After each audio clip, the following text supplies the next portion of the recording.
إن الحمد لله والصلاة والسلام على رسول الله أما بعد أعوذ بالله السميع العليم من الشيطان الرجيم من همزه ونفخه ونفثه بسم الله الرحمن الرحيم.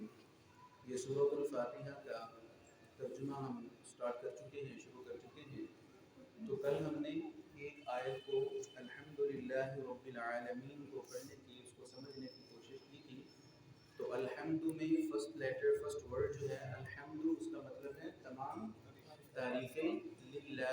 لام ایک چھوٹا لیٹر، اس کا مطلب کیا ہے؟ لیے. تو للہ میں للہ اللہ سبحانہ و تعالی کے لیے. رب العالمین، رب کا مطلب پالنے والا، ماشاءاللہ. العالمین تمام جہانوں کا. اب اس کو ہم ایک دوسرے انداز میں، ایک دوسرے پہلو سے بھی دیکھنے کی کوشش کرتے ہیں.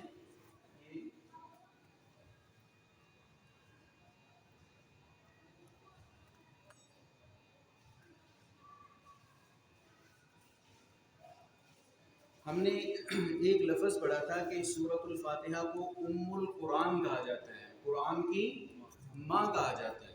مقصد یہ تھا کہ جو پورے قرآن میں جو چیزیں بیان ہوئی ہیں وہ اللہ سبحانہ و تعالی نے اس چھوٹی سی صورت میں مختصر انداز میں بیان کر دی. اب وہ مختصر انداز میں بیان کیسے کی ہے؟ سب سے پہلی چیز ہے توحید. توحید کا مطلب اللہ سبحانہ و تعالی کو ایک ماننا. کیا کرنا؟ ایک ماننا. کس چیز میں ایک ماننا؟ یہ تین قسمیں ہیں جس میں ہمیں اللہ سبحانہ و تعالی کو ایک ماننا ہے. اس میں سب سے پہلی چیز ہے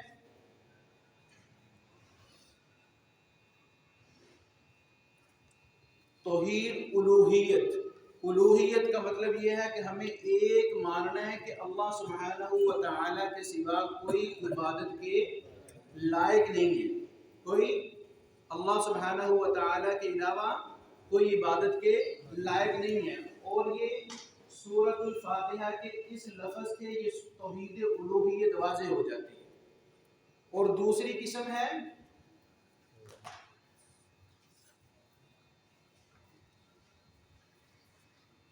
ربوبیت.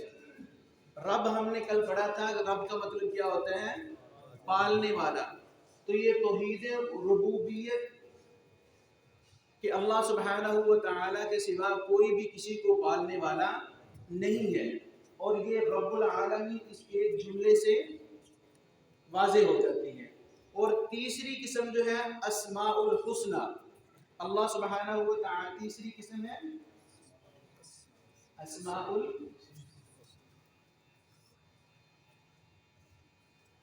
تمام کے تمام اچھے نام جو ہیں وہ سارے کے سارے کس کے ہیں؟ اللہ سبحانہ و تعالی. اور یہ اسماء الحسنہ تیسری قسم جو ہے یہ لفظ رحمان اور رحیم سے واضح ہو رہی ہے. اور یہ بھی یاد رکھیں کہ آپ کو پتہ ہے کہ قرآن پاک یہ 23 سال میں مکمل ہوا، اور 23 سال میں سے 13 سال جو ہیں وہ مکی زندگی کے ہیں. نبی علیہ السلام 13 سال مکہ میں نبوت کے بعد زندہ رہے. اور قرآن میں تقریباً 83 صورتیں ہیں جو مکہ میں نازل ہوئی. کتنی صورتیں؟ 83 صورتیں. اور مکہ میں جو صورتیں نازل ہوئی ہیں ان میں اللہ سبحانہ و تعالی نے زیادہ تر اپنی توحید کو بیان کیا. کس کو بیان کیا؟ اپنی توحید کو. اور جو 13 سال میں اللہ سبحانہ و تعالی نے مکہ میں توحید کو بیان کیا وہ اللہ سبحانہ و تعالی نے مختصر انداز میں یہ سورۃ الفاتحہ کی 2 آیتوں میں سمو کے رکھا. 23 سالہ زندگی کا نچوڑ یہ 2 آیتوں میں اللہ سبحانہ و تعالی نے سمو کے رکھ دیا کہ الوہیت اگر کوئی الہ ہے تو اللہ کے سوا کوئی نہیں ہے. اگر کوئی رب ہے، ربوبیت کو اہل ہے، ربوبیت کا مالک ہے تو وہ کون ہے؟ اللہ سبحانہ و تعالی. یہ لفظ رحمان اور رحیم واضح کرتے ہیں کہ جتنے بھی اللہ سبحانہ و تعالی کے خوبصورت نام ہیں ان کا حقدار کون ہے؟ یہ ہم اس سے پہلے بھی اس لفظ کو پڑھ چکے ہیں. بسم اللہ الرحمن الرحیم میں یہ لفظ رحمان کا مطلب بہت ہی مہربان، الرحیم بہت زیادہ رحم کرنے والا. اب اس میں ہم نے ایک اور چیز پڑھی تھی کہ لفظ رحمان میں کتنے حرف ہوتے ہیں؟ 5 حروف ہوتے ہیں، را، ح، میم، الف اور نون. یہ جو کھڑی زبر ہوتی ہے یہ الف کے برابر ہی ہوتی ہے. تو لفظ رحمان میں 5 حروف ہیں اور لفظ رحیم میں 4 حروف ہیں. تو یہ عربی کا اصول ہے کہ جس حرف میں، جس لفظ میں حرف کی مقدار زیادہ ہوتی ہے اس میں معنی بھی زیادہ پایا جاتا ہے، اور جس لفظ میں حروف کی مقدار تعداد کم ہوتی ہے، زیادہ حروف والے لفظ کی نسبت اس میں معنی کم پایا جاتا ہے. تو ہم نے پڑھا تھا کہ الرحمن اللہ سبحانہ و تعالی اس دنیا کے لیے ہے. اس دنیا میں جہاں پہ اللہ سبحانہ و تعالی کو ماننے والے بھی موجود ہیں، نہ ماننے والے بھی ہیں. جو چیزیں، جو ضروریات زندگی اللہ سبحانہ و تعالی اپنے ماننے والوں کو دے رہے ہیں، وہی ضروریات زندگی نہ ماننے والوں کو بھی دے رہے ہیں. لیکن رحیم جو ہے وَكَانَ بِالْمُؤْمِنِينَ رَحِيمًا، رحیم اللہ سبحانہ و تعالی صرف اور صرف مومنین کے لیے ہے. آخرت میں جب جائیں گے تو نہ ماننے والوں کے لیے کوئی جزا نہیں ہے، ماننے والوں کے لیے اللہ سبحانہ و تعالی نے بہت جزا رکھی ہوئی ہے. اور اسی کو اللہ سبحانہ و تعالی نے آگے بیان کیا مالکی.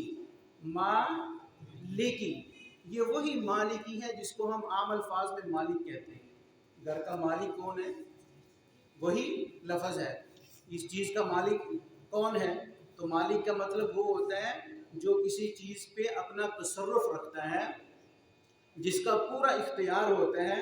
وہ اپنی مرضی سے کسی چیز کو استعمال میں لے کے آ سکتا ہے. یہ پین جو ہے وہ میرا ہے، ویسے ہے نہیں میرا، لیکن میں بات کر رہا ہوں یہ پین میرا ہے، یہ قلم میری ہے. میں اس کو چاہوں اس کو سنبھال کے رکھ لوں، دل چاہے تو اس کو ویسے ہی پھینک دوں، میرا دل چاہے میں کسی کو گفٹ کر دوں. مالک کا مطلب یہی ہے، وہ اللہ سبحانہ و تعالی ہر چیز کا مالک ہے. لیکن یہاں پہ یومی، یوم کا مطلب ہوتا ہے دن. ماشاءاللہ آپ تو جانتے ہیں یہ بڑا معروف ورڈ ہے جو ہم اپنی روزمرہ کی زندگی کے الفاظ میں استعمال کرتے ہیں. یومیہ بھی استعمال کیا جاتا ہے. آپ یہ ڈاکٹر حضرات سے میڈیسن لینے جاتے ہیں، وہ کماس میں لکھا ہوتا ہے یومیہ میڈیسن کی فیس کتنی ہے، 50 روپے ہے، 100 روپے ہے. یہ وہی یوم ہے. تو یہ یوم، دن، اس کو دیکھ کے آپ کو لگ رہا ہے کہ کوئی لفظ ہم پڑھتے ہیں، کوئی دعا ہم پڑھتے ہیں جس میں یہ لفظ استعمال ہوتا ہے. نماز میں کوئی دعا ایسی ہے جس میں ہم، کوئی دعا جس میں لفظ یوم استعمال ہوتا ہے؟ درود ابراہیمی کے بعد ہم ایک دعا پڑھتے ہیں، رب اجعلنی مقیم الصلاۃ ومن ذریتی ربنا وتقبل دعاء ربنا اغفر لی ولوالدی وللمؤمنین. آگے کیا ہے؟